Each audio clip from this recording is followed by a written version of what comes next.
Good afternoon, everyone. Thank you so very much for tuning in to another Looped In with Maritza. My name is Maritza Gertie. I am the Deputy Director of Parent Voice and Outreach for the National Parents Union. I hope that everyone has had an enjoyable week so far.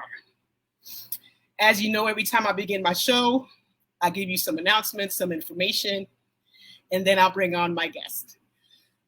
For anyone that is interested in being a part of the National Parents Union, excuse me, please log on to the website, www.nationalparentsunion.org. And on there, you will see a very easy to fill out questionnaire for yourself or for your organization. If you need information from the National Parents Union, feel free to send an email to info@npunion.org. That email is monitored and you'll get a response within a normal amount of time for replies. Now, for those that do not know, National Parents Union has a Facebook page. We also have regional pages. We have a Northeast region, a Midwest region, a Southern region, and we're very quickly going to have a West region National Parents Union page. But please remember this. If you click on like for the Facebook pages for the National Parents Union, that does not automatically make you a member. You would have to go onto the website, fill out the information to become an official National Parents Union member. Family, every 6 months, there is an election in this country. So I'm stressing it, every 6 months. National Parents Union, from its inception, has had a campaign called Every Family Votes. Our purpose is to make sure that every family, every person understands their rights to vote, understands what to do in order to be able to register to vote. We have tabs on the National Parents Union website. There is an Every Family Votes tab. And once you click on that, you'll be able to see a lot of things pertaining to what state you live in, what county you live in, how to find out if you are eligible, especially for anyone that may be a family member or a friend that's a returning citizen. You'll be able to give them information and share it with them as far as them wanting to know when and if they'll be able to vote as a returning citizen. If you're interested in holding a town hall for any of the elected officials in your community, there's a toolkit on there with step-by-step instructions, recommendations on what to do if you're interested in doing that in your community on the Every Family Votes tab. Let me go down here. The EPIC campaign for National Parents Union. EPIC stands for Everyday Parents Impacting Change. If you are the kind of person that really wants to know what is happening with the funds that have been allocated by the federal government across this country to all of our, a large portion of the American Rescue Plan money went to school districts. If you want to know what those funds and resources were used for towards your child's or the children in your family's school, the EPIC campaign, the EPIC tab on the National Parents Union website gives you an explanation. It also offers you the opportunity to pledge to be a part of this campaign, to make demands of your school district, of your school leaders, of your local school community, making sure that you are also part of those conversations on how these funds will be spent. The Parent Policy Hour and Ask a Lawyer is every third Tuesday of the month between 6 p.m. and 8 p.m. EST, Eastern Standard Time. And it is facilitated by our Director of Policy, Christina Laster.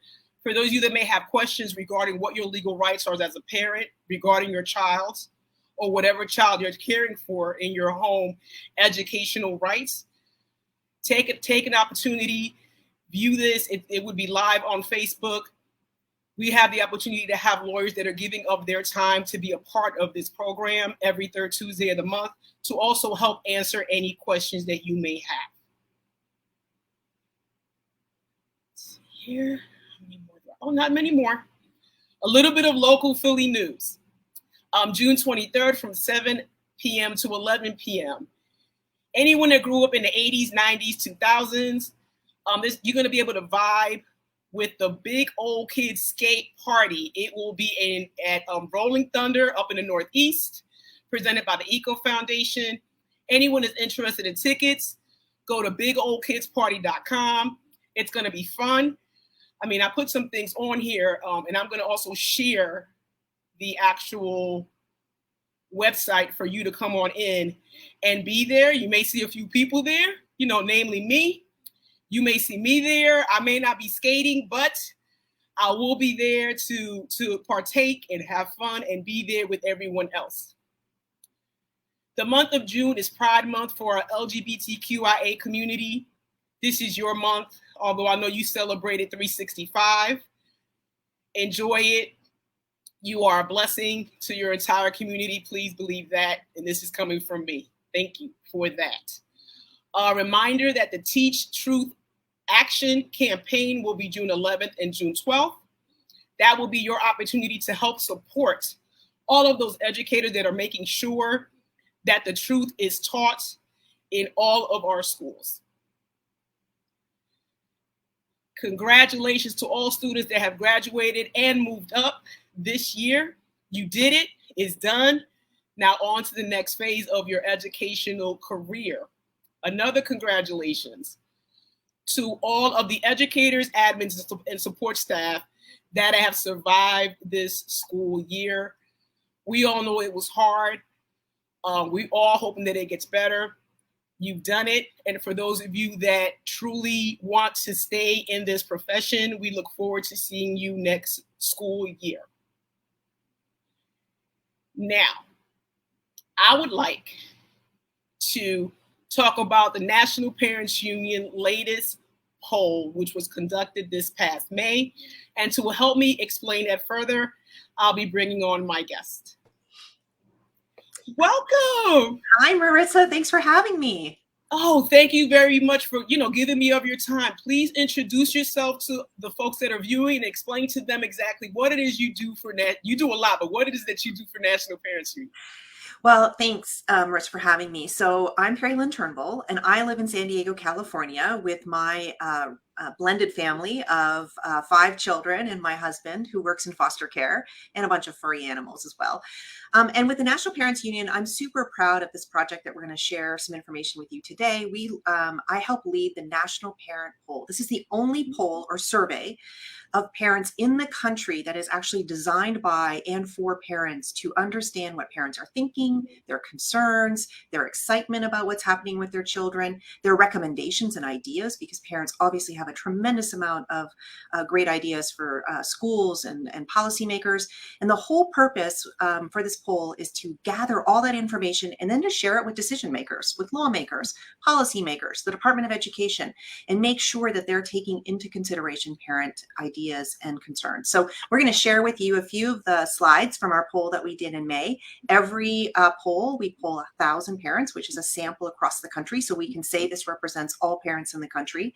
And I'm happy to dive in, Maritza, whenever you're ready. I just have 2 questions. Yes. To date, how many polls has the National Parents Union conducted? Yeah, that's a super good question. So when we started 2 years ago during the pandemic, we started with a weekly poll. It's called a weekly tracker poll. And we did that for 4 months. And then when the new school year started, we started doing a monthly poll. And this year we did bi-monthly polls. So we're well over 50 polls in the last 2 years.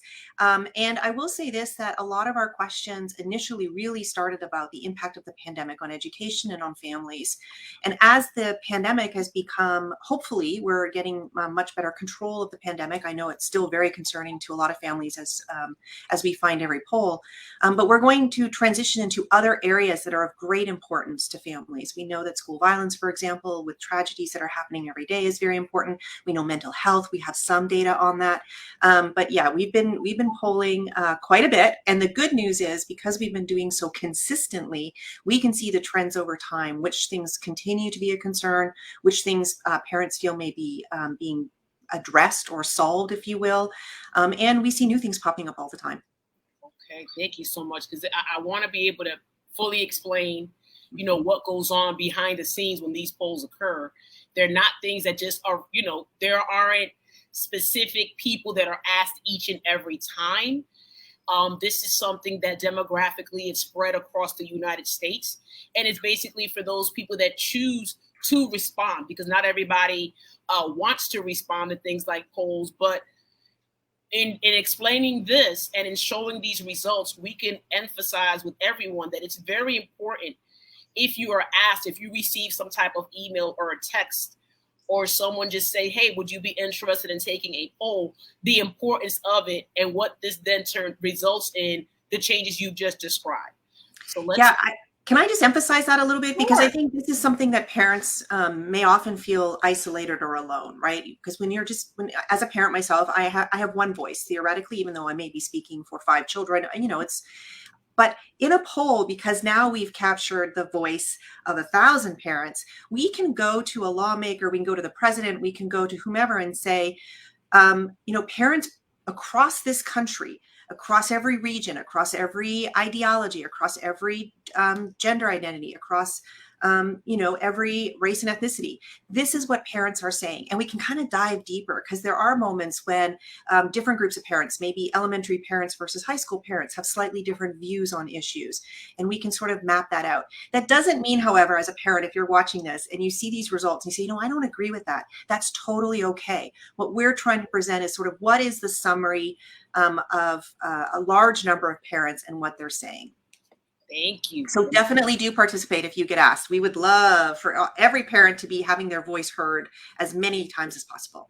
Absolutely. And just so you guys all know, all of us that are part of the National Parents Union, especially those that are in, that are delegates or that are now part of staff, we listen to your questions and concerns as well. So when Peri Lynn asks us, when she meets with us, what are questions that parents have come to you with, we give her those questions, and she has used them in polls and will continue. And we really appreciate that. So let me add this to our stream. And we're going to start now with this regarding core trends.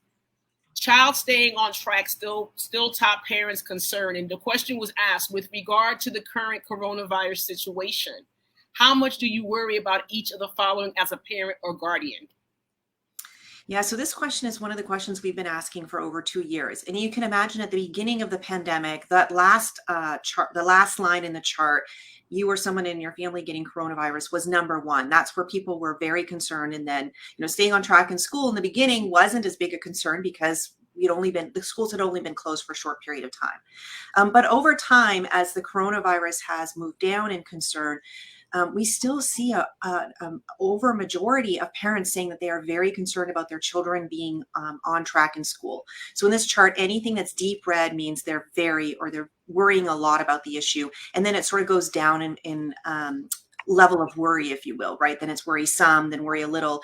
And the folks in green, they're not worried as much at all about this issue, but it's still, we're looking at over 60% worried children will stay on track. They're also very worried continuously about children missing social interactions, being able to interact with other children and do social activities. And then we're going to talk more a little bit later about mental health. But we have seen consistently parents very concerned about the mental health of their children. So these trends have continued throughout. Okay. Now this one, most continue to say schools should rethink education. And the question was, even if neither one perfectly describes your views, which of the following statements do you agree with? Schools should be focused on trying to get back the way things were before COVID-19 crisis as soon as it is safe to do so. Or the other option was schools should be focused on rethinking how we educate students, coming up with new ways to teach children moving forward as a result of the COVID-19 crisis. Yeah, and this is one of my favorite questions because this is a forced choice. We're basically asking parents, do you just want to go back to the way things were before COVID, or do you really want everyone to be rethinking, reimagining what school should look like in the future? And what you can see over the time since September 2020 and now, it does go up and down. And part of that is based on when people are getting very frustrated with closures, they start to say, yeah, let's just get back and be open. But I think what we see from this really is a majority of parents are more interested in us reimagining and sort of taking this moment and saying, maybe not all schools were working for every child before. Even if we open those doors back up and things are exactly the way they were, that's not sufficient. We really need to do something differently. And so this question has always made me very happy to see that parents want to see some change. They're looking for us to reimagine. And I'm hopeful that teachers and leaders and educators are listening and really trying to do that. Yes, that is the absolute, I guess, primordial thing for me is that those that are in power, even though parents also have power, but those that are the ones that are initiating these changes, really listen and look at these polls to understand how parents and guardians are feeling about what's going on in their children's schools. I absolutely agree. Support for education as civil rights remains. Now, would you support or oppose changing laws to establish a right to quality public education as a civil right in the same way that the right to vote is, meaning the government would be obligated by law to provide every child access to a quality education, and that the government could be challenged in court if that right is infringed upon? So this is a really important question because right now there are very few states that have a state constitution that suggests that education is a civil right or is, a right that all children should have access to a high quality education. So the green bar at the top are the parents who have responded throughout the poll over time that they strongly or somewhat support. And you can see it is always very high, above 70%. And the little red line down at the bottom are those folks who don't support it. So bottom line here, parents do want to see education as a civil right that would then allow them, if they felt their child was not having their needs met, be able to either sue in court, or they'd have some avenue, some way to force a better education. This would also allow groups like National Parents Union and others that fight for parents and children to be able to take some specific actions. So this is super helpful for us when we go into states or when we're trying to talk with lawmakers to say you really should be thinking about this as a civil right, that it's that fundamentally important to our future, to our children's future. And there's no question that this never wavers. It's always been very strong, Maritza, and as it should be. Absolutely, absolutely. Now, as far as COVID relief funding for our schools, the question, the question was with regards to most parents still having not heard about additional funding being used in their child's school. And the question is, the vast majority of school districts across the country have received additional funding to address challenges related to the COVID-19 pandemic. Have you seen or heard anything about additional resources in your child's school or classroom being used for this purpose? So as Maritza said at the top of the show, the American Rescue Plan provided more than $200 billion to schools across this country to help with both learning loss, changes in the school sort of infrastructure or environment to make it safe related to COVID. And what we have found consistently is parents simply don't have information. So you can see that red bar on the right.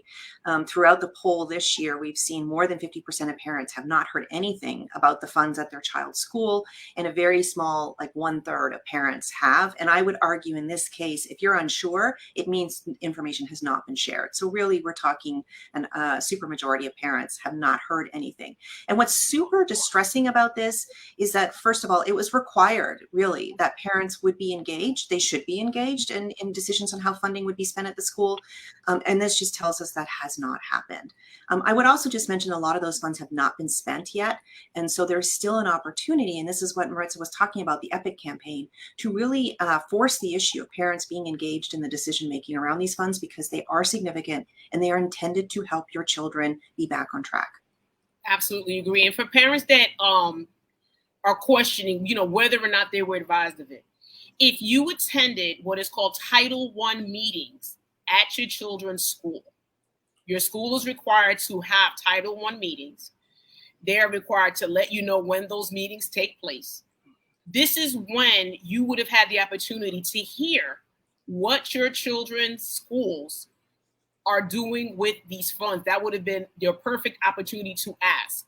And being that there is still time, What I ask of all of you is reach out to your school leaders and say to them, listen, I want to be a part of these meetings, but I need you to have these meetings at a time that I can attend. So this is your perfect opportunity to say, I can't show up at 10 o'clock in the morning because I work or I have other responsibilities. Can you have the meeting in the evening? Can you have the meeting on the weekend? Take one Saturday a month, have it virtually. If you don't have the means logistically to have it after school for other reasons, have it virtually, provided at a time that parents can attend, and make sure that this information is done in several languages, the languages of the families of the students that attend your school, so that everyone can be informed and ask questions. I'll get off my soapbox about that. Ditto. Ditto. So majority have not been asked for input on the funding. Have your children's schools ask parents to give input or feedback on how any additional federal funding they have received should be used? So the story is the same here. Yeah, the story is the same. You see very large red bars, meaning parents have not been asked to provide feedback. So not only do they not know, but no one's asked them, should we use this funding for tutoring? Should we use this funding for additional teachers at the school? Should we be giving you access to online programs? Whatever those needs are for the children, parents have not been asked to provide input. And this is your right as parents and guardians to get this information from your children's schools and your school districts. Now, COVID-19 effects. About half say their child fell behind academically during the pandemic, including 1 in 5 who are still struggling. So the question was, thinking about your child's experience during the past 2 years of the COVID-19 pandemic, please indicate if your child has struggled with any of the following due to the pandemic: being behind academically, difficulty with social or interpersonal skills, behavioral challenges in school, mental health challenges, and bullying either at school or online. So the way you're going to read this chart is the red bar, the deepest red bar on the left indicates how many parents say their child is still struggling with these issues today. And so that means we have like 1 in 5 is behind. They believe their child's behind academically. 21% still having challenges with social and personal issues. You'll see the sort of teal green bar are parents who say that their child has not struggled. So about 50%-ish of parents say their child did not struggle, but the other 50% absolutely, right? They struggled during the pandemic. And it's a very large number, really, when you think about where we are today. Even at 19%, so it's 1 in 5 have had bullying, they're having mental health challenges. So we're trying to gauge over time. Yes, we know people, most children had challenges, but what about today? I got to say 1 in 5 is still really high to be saying that their child is struggling. And in fact, I'll let you go to the next slide, but if we don't show it, 52% of parents, when we ask them, do you think your child is ready for next year? They say they're not sure. They don't, 50% of parents. Yeah, wow. That's astonishing. Did I add this? No, I didn't, but no, that's okay. I think it's fine because I think it says the same story, right? Parents said their child was struggling in a whole bunch of different ways. 1 in 5 say they're still struggling today, and 50% say their child's not ready for next year for whatever reason. That is astonishing when you think about the number of children in K-12 schools in this country. It's scary. School counselors or psychologists most desired type of support for children's mental health among parents whose child has struggled. So the question that was asked, let me see here. You mentioned that your child has struggled with mental health challenges due to the pandemic. What type of supports or services, if any, would you like to have available to help address your child's mental health challenges? And it's stated here: school counselors or psychologists, community-based mental health services or counseling, virtual telehealth mental health services or counseling, crisis response line and community-based crisis response resources, substance abuse support services, or no supports or services. And wow, these results tell a lot. Yeah, so this is where we wanted to know, parents who said their child was struggling with mental health, what would be most helpful to them and their family? And we actually based these services on what the Biden administration was planning to invest in, because we wanted to say, yes, parents support or don't support the things you think is important, right, as a federal government. And you see here that a large number of parents do say that these would be helpful. Only 8% say that, even though my child's suffering from mental health issues, that, I don't want any support supports or services for them. So definitely at the top, they are thinking that a school-based counselor or psychologist would be best, but you can see that there is a variety of support across the continuum of these services that parents are seeking. And we have shared just, Maritza, one of the things that's really great about this poll is we're able to share it with the federal government, with the Department of Education, the Department of Health and Human Services, so they have the information about what parents think would be helpful, so they can make decisions to invest in those services for families across the country. Absolutely. And I'm a firm believer of there should be more supports in school, especially since school is where our children are the largest parts of what I call their educational career. They're in school longer than they're even home with us. They're caregivers. So it's important to say, it would be great to say at my child's school, at my children's schools, there are supports there. And those people that see my child for the longest part of their day, their week, their month, can actually be there and say, you know what? They reach out to mom and dad or caregiver and say, we're noticing something, and although your child is receiving services here, we're going to recommend that other outside sources also be requested for your child, which would be even better for the child as far as their mental health. So this is great information. Parents who say their child is struggling academically, they blame a variety of parties. Top responses are teacher, child, and themselves. So you indicated that your child is currently struggling with being behind academically. Which of the following people or groups do you feel are to blame for your child being behind? And folks were asked to select all that apply, if any. And these are the results. Yeah, so what's really great about this is parents are not interested in blaming really anyone. They see themselves as part of the solution. So as we talk about the National Parents Union, we have our child in the center, we have teachers and the support staff at schools, and we have the family at home. And it's really a partnership or a collaboration among these three entities or parties, if you will. And that's exactly what parents told us. I mean, this came out exactly as we anticipated. Teachers, yes, they should be at the top because this is about academics. That is their primary role in your child's life, but also child and myself. I'm holding myself accountable for where my child is. And you can see that parents did indicate others, who make the policies, who lead the schools, even as high up as the president. But what this is really telling is, instead of just saying, no, it's somebody's fault over there, parents are saying they want to be part of the solution, right? We fundamentally want to be a partner in our children's education. We've been facilitating it for the last 2 years for sure, in our living rooms, in our bedrooms, wherever our child was learning, as we always have. And so I'm hopeful that what this says to the educational establishment is, don't just blame parents and don't blame kids. Let's do this together and be held accountable. So this was a great question this time. We've not asked this one before, so I love this. It's very helpful because, and I've always stressed this. If you're able to be that partner with your school, some, unfortunately, I've seen some parents remark that, well, once I leave my child at the door, it's the school's responsibility. No, it is not. Collectively, we have to all be involved in our children's education because we are also the support. Whatever they're learning in school, we have to support it at home. The same for vice versa. Whatever educational foundation we've established at home, we should talk and communicate with the educators, with the school, to make sure that is reinforced. So it goes both ways, and we have to work together for their educational success. School quality. Most give schools A's or B's for this year. And the question was, what grade would you give each of the following for how they have handled public education overall this school year? A is the best grade you can give, and F is a failing grade.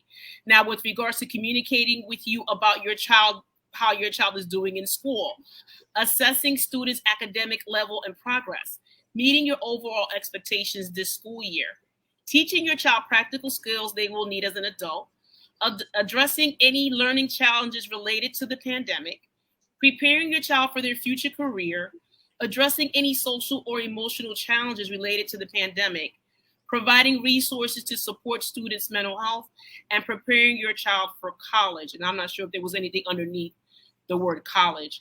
Okay, so these are the results. These are the grades that people gave that responded to the poll. So one of the things that we find challenging when we're polling parents and voters for this matter, when we ask them about schools, typically people will rate them very high, even if they have some dissatisfaction.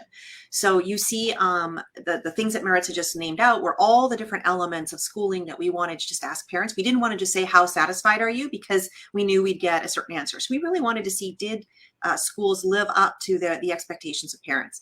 And you can see in the A and B column, the green numbers on the right-hand side of the bars, that, 60% to 70% of parents say, yeah, my school did okay. They got an A or B. What's really important here is that we have a third of parents, anywhere from 28% to 35% of parents saying, no, you know what, my school failed at this element. That's a lot of parents when you're thinking about, 35% of the student population would be like nearly 20 million people. So that's a lot of parents saying my school is actually not living up to my expectations. So while it's important to say, yes, great job, schools, some of you did a really good job, I think we cannot lose sight of the fact that a very large number of parents do not believe their school is meeting the needs of their child. Wow. Let me go to the next one. Parents give highest grades to their children's teachers. What grade would you give each of the following for how they have handled public education overall this school year? Your child's teacher, your children's teachers, your children's school's principals, your district superintendent and school board, your state governor, President Joe Biden, and the U.S. Secretary of Education, Miguel Cardona. So this is not surprising to us at all. Typically what we do see is parents say the person who is closest to the child in their education gets the highest grades. So you do see here again, parents do give teachers, their child's teacher, the highest number. If you look again in that green column, A to B. However, I will say that 26% of parents still giving a C to F is pretty high. So that means there are quite a few parents out there who do not believe that their teacher met the grade, if you will, this past year. I want to comment on the last two because it's really interesting to me that the president and the U.S. secretary are really reversed. They have more people saying that they get a C to F than they get an A. The truth is the president and the U.S. Secretary of Education don't have as much day-to-day impact on schools. And so, this kind of finding is always very interesting, but it's not that unusual. We typically see those folks far away. And you'll see that really large gray bar for the Secretary of Education. It's 23% saying they don't know. That's because most people don't really know who the Secretary of Education is because you never come in contact with them. So again, not a surprising finding, but I always like to remind folks, yes, let's celebrate that there were, a fairly high percentage of folks saying A's and B's were appropriate, but a fairly high percentage of parents still saying that people were not rated and were not meeting their needs.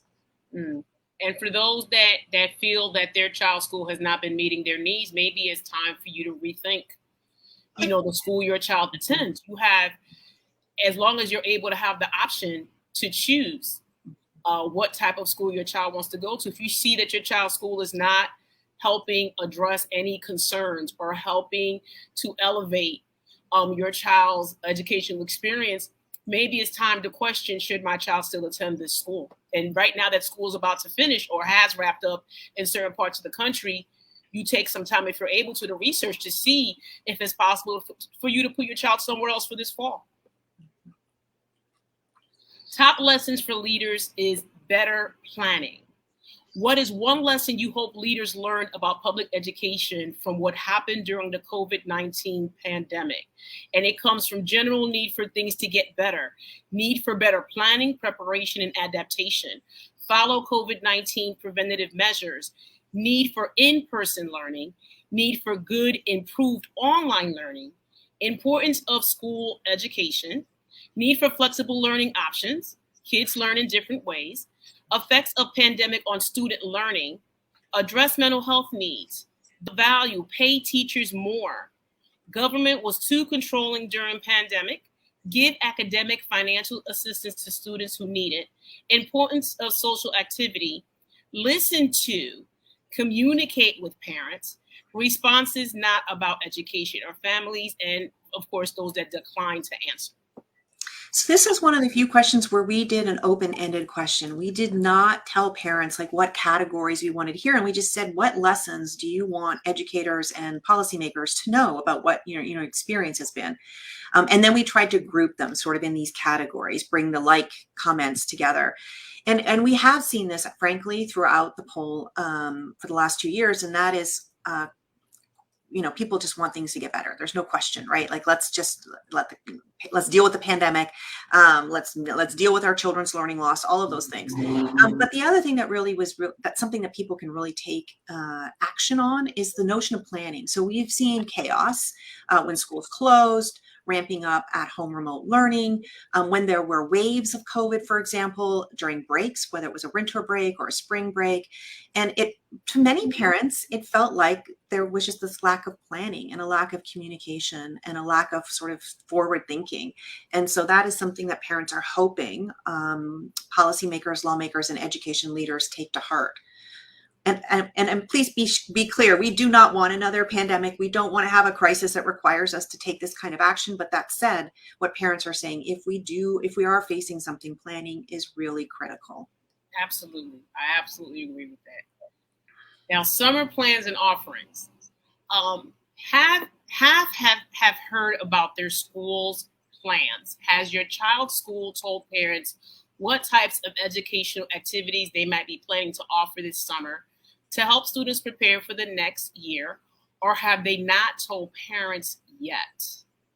So what's really interesting about the questions this year, when we wanted to find out what parents were planning this summer for their children, 2 years ago when the pandemic first was starting, if you will, or that we were going into our first summer under pandemic, parents were very concerned their kids would not be able to do regular things. They wouldn't be able to participate in summer school. They wouldn't be able to go play with their friends, those kinds of things. We were really curious this year, what are parents' interests? What are their interests for their children this summer? And are they different from what they've been in the past?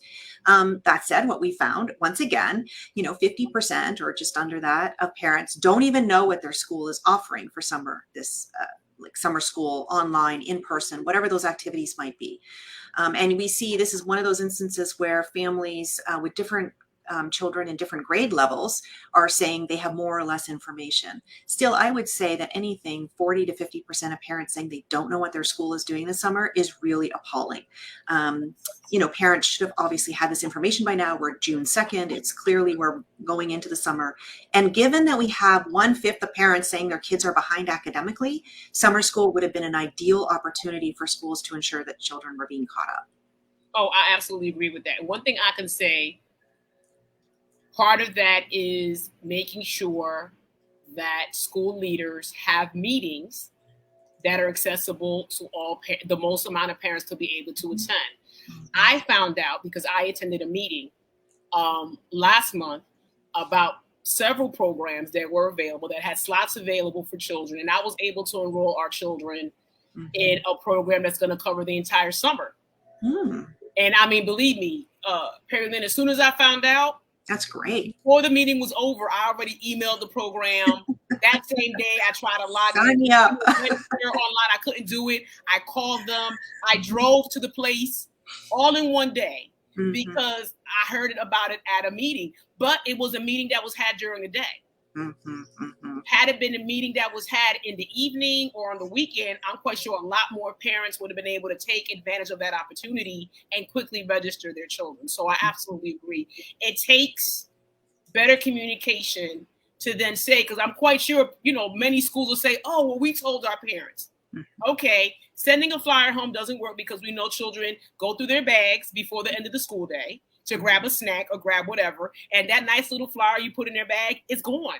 And if they go to our aftercare program, it's really gone because they're going and they're getting their stuff with a little bit of homework help. So better communication with families will better prepare us as parents and guardians to see what's available in our communities for our children.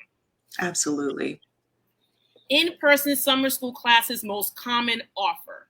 Now, the question is your child's school planning to offer any of the following educational activities this summer? And, whether it's in-person, online, educational packets or workbooks, online educational activities other than classes, one-on-one online tutoring sessions, one-on-one in-person tutoring sessions. None, my child's school will not be offering any educational activities. So this result here is of the 50% of parents who said they had information, here's what their schools are offering this summer. And you can see sort of a traditional sense of in-person summer school tends to always be at the top. But there are some different options being offered so that families can decide, this one's actually better for my child than, this other option. So what we'd like to see, and frankly, we have seen this consistently as well, Maritza, parents really want options. Yeah. They want options of different kinds of schools in the first place. So your point about if your school's not meeting your child's needs, are there other options for you to move your child to a different school?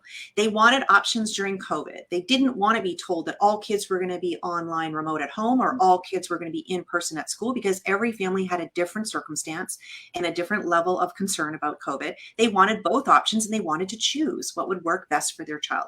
This is exactly what we're seeing with summer school.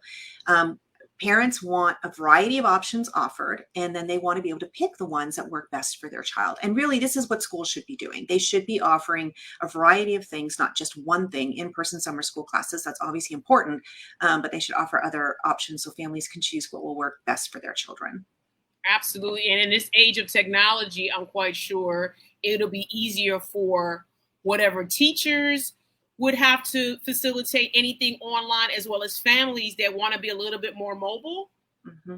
If they offered options online, their child could take their tablet or laptop with them at the assigned time, be online and be available. And that instructor as well, that educator as well, if they happen to be somewhere else, as long as everyone has, good quality Wi-Fi accessibility, they can still do online school and still catch up, or still, brush up on whatever they need for the following school year. So I absolutely agree with that. Options are a must.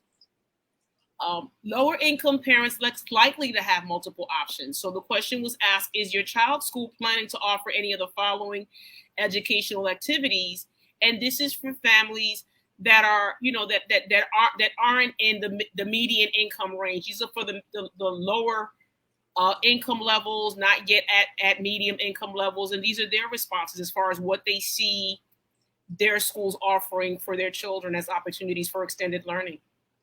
So what's really distressing about this particular question, Maritza, is the orange bar shows the percentage of parents who said that option's being offered in their school if they have a family income of less than $50,000. The green bar is the percentage of parents with over $50,000 income. And what you start to see is real disparity. This is probably not that surprising to many of us, but it is really, it's really troubling. So virtually all parents who have an option have in-person summer school, right? Regardless of income. Where you start to see the gap is everything else. The green bar is much longer than the orange bar for every other, which means families with more income who actually probably have more opportunities themselves to even pay for things if they, wanted to. Yeah. Whereas the families that really probably need this the most are the ones that don't have these options. So, we shared this with the Department of Education to say, this is a really big problem.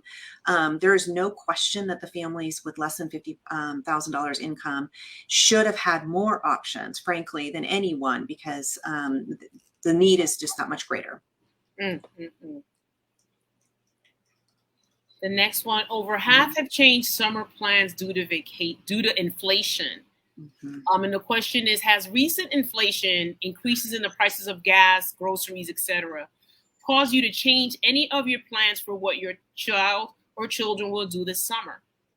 Yeah, so we've been asking the question, the degree to which inflation is harming parents. And 75% of parents in our poll say that inflation has had a negative impact on their families. So that, again, not surprising. We've all seen those increases in prices of whatever it is that our family needs. What was interesting in this question is we did ask, given what you would normally be doing this summer, are you going to have to change something because you have less money to do so? And obviously a majority, nearly 60% say yes. Interestingly enough, it's the group that are between 50 and 74,000. It's a slightly higher percentage there. Those folks say inflation has hurt them more and they're less able to do something they wanted to do this summer.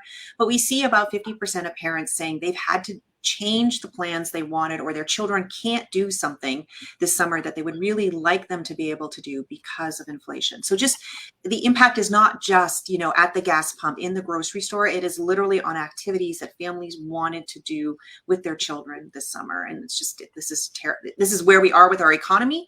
But we can now see legitimately what the impact is having on our families. Oh, absolutely. I can speak from personal experience. I had to change our plans. We were going to go to Florida for about 5 days, but because of the high increase in gas prices, the airfare is astronomical. So I said, no, we can't do it. So we're going to opt to go somewhere more local, the same time period, but we're just going to stay local because we can't afford it. Yep. No, this is exactly what parents are telling us with this slide. Across the country, this is very common what's happening. Wow. On to the next. Among those whose plans have shifted due to inflation, most changed or canceled plans for family trip. And what we were just saying, how have your plans for what your children will do this summer changed because of inflation? The increases, please select all that apply. So it's asked here, changed or canceled plans for a family trip, changed or canceled activities for your children, like camp or extracurricular activities. I won't be able to stay home with my children because I need to work more hours, and my child will have to get a summer job when they wouldn't otherwise. Yeah, 20% saying their child's going to have to get a job. This is really striking. So just like your family, Maritza, the biggest one, most people said they had to change a family trip. That seems that just connects to what we know about the economy and the price of gas. But I would just say here that one of the things that's going to come out of this, right? So we could say, oh, well, you're going to do a different kind of trip or whatever. Our families need time together right now. I mean, if mental health is one of the top issues that we're facing for children and adults alike, having time for our children to connect with family members, to connect with their parents is going to be really important as part of the healing process. And what we're seeing here is that families may not be able to do that. And so on top of COVID and school and all these things, those things that families really value, the time together, may not be seen this summer. And so, we worry about the impact come the fall when kids come back to school if they haven't had that family time, that downtime, that fun time, if you will. It's absolutely needed for our self-care. Mm-hmm. Economic concerns for families again. The rising cost of everyday purchases, biggest economic concern. Now, how concerned are you, if at all, that each of the following are a problem that affects your family? The rising cost of everyday purchases like food or gas. The rising cost of housing or rent. Difficulty making ends meet. Loss of employment or income due to the pandemic, and the cost of childcare.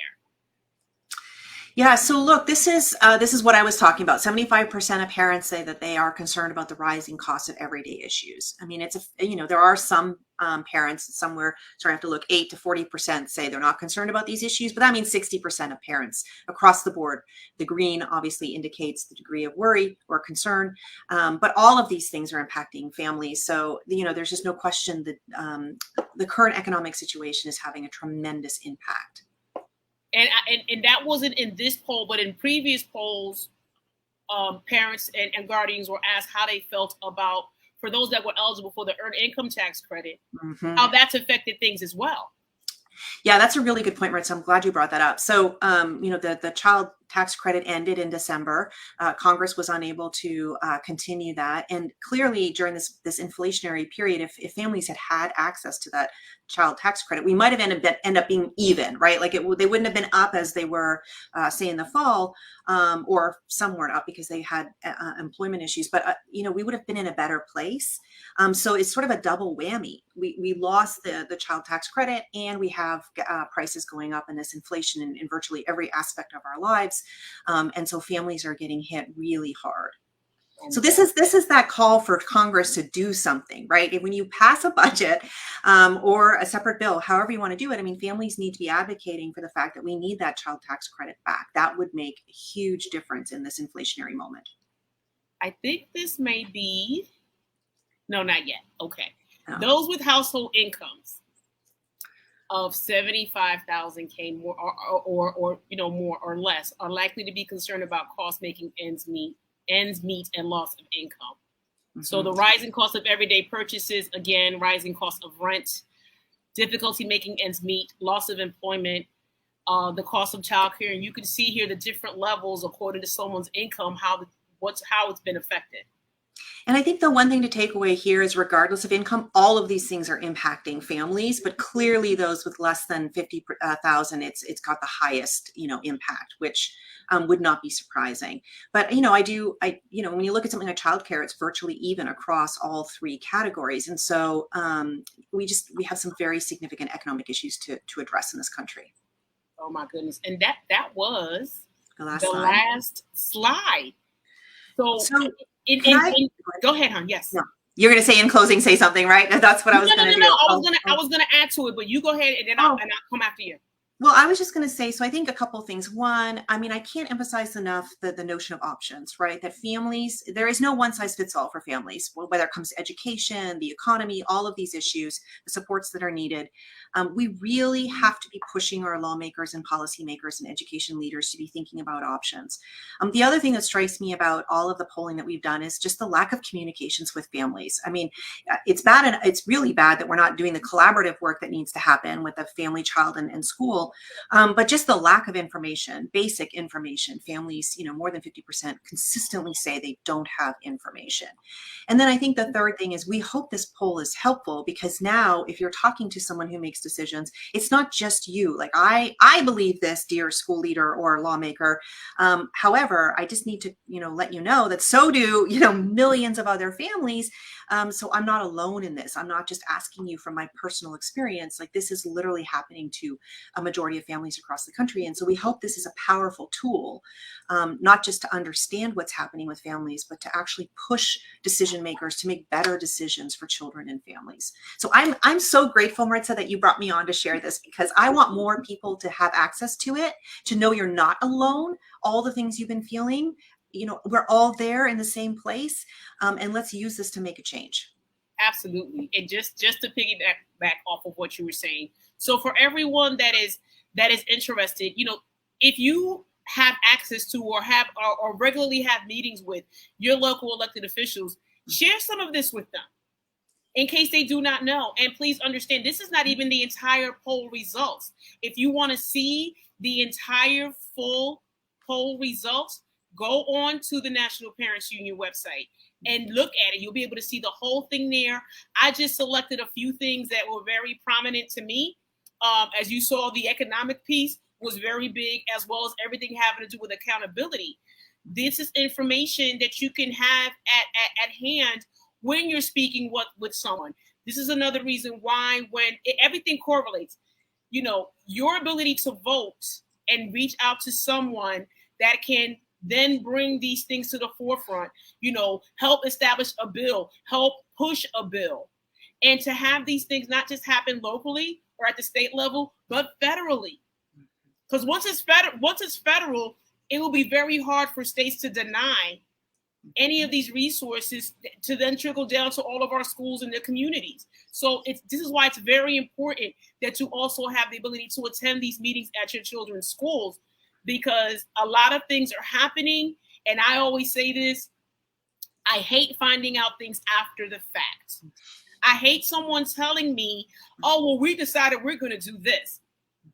No one asked us. We are the school's customers, the district's customers. That's right. Our children are customers as well. And if you are not treating your customers well, what normally happens? Changes have to come, and we're getting to a point now, have been making with this, I'm not even going to say fight, with this challenge, the never-ending challenges that so many families across the country have when it comes to their children's education. These polls have helped. And Peri Lynn, your explanation of them, thank you so much.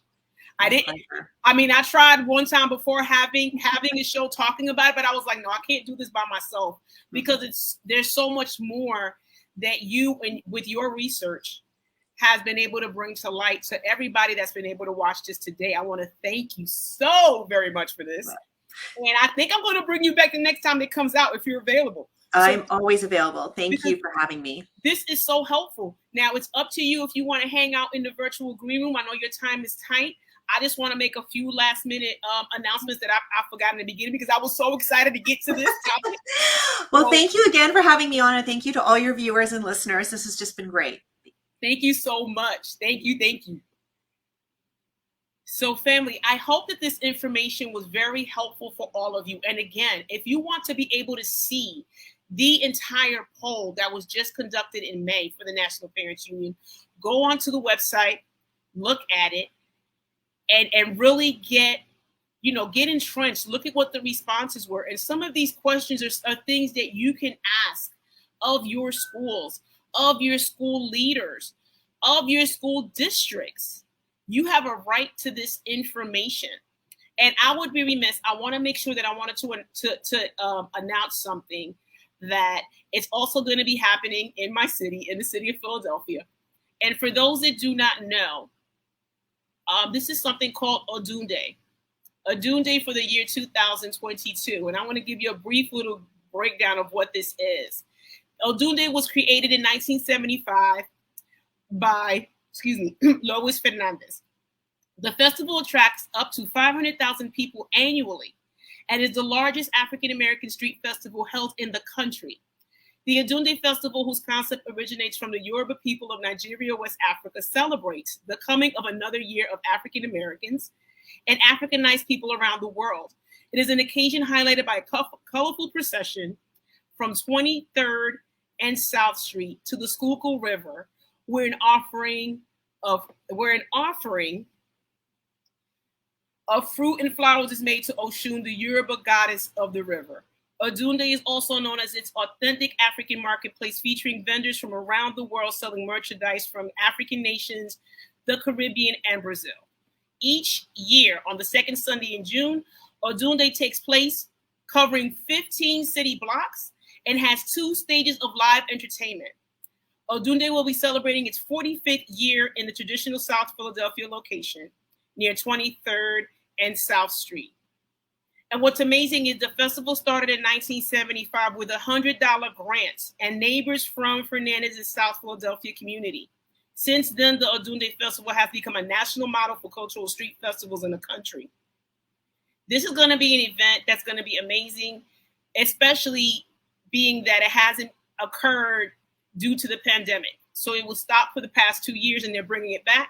This is an opportunity for those that may not be of African ancestry to also come and see how beautiful cultural differences are, how we all get together and meet, the food, the art, the vendors, everything that's going to be offered, the live entertainment that's going to be happening is going to be an amazing time. And it will be the second weekend of June, which will be this coming weekend. And we hope that many people come and partake and enjoy. So that's it for my announcement. I wanted to make sure that I announced that because that is something very big. I hope that all of you have a very enjoyable rest of your week. Please stay safe. Hug your families. And until the next time, thank you so very much for tuning in to Looped In with Maritza. Bye-bye.